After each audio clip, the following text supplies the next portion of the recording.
Salamat, Julie! At bilang dream come true rin ito ng namayapa niyang anak na si Judy. Sana ba balang araw magkita kayong dalawa?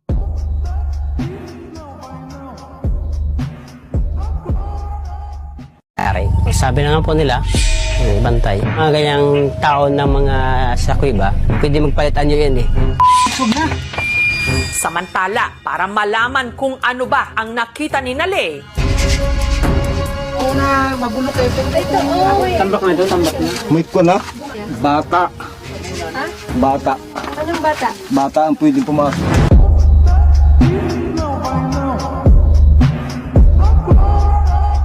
edad niyang 15 anyos lang, si Vanessa.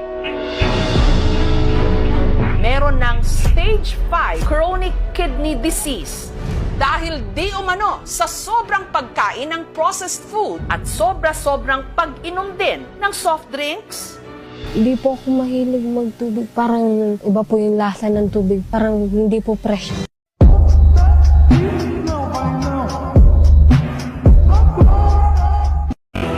Kagigising ko lang. Katapos ko lang tumahin kayo. Tapos paglabas ko ng bahay, nakita ko yung aso ni Bembo. Parang wala ng buhay. Kasi parang yung leeg parang kinagat ng aso yung aswang. Hindi, mali. Yung aswang kinagat ng tao. Hindi. Yung aswang parang kinagat yung aso. Kwento ni Lolo Apolonio, ang di manoy aswang, itsurang aso. Parang nakakita ako ng aswang na yun, time na yun.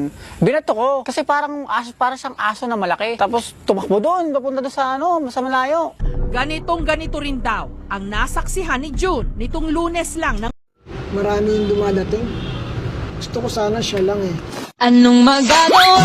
Laging natutulala. Yung lumalapit ka.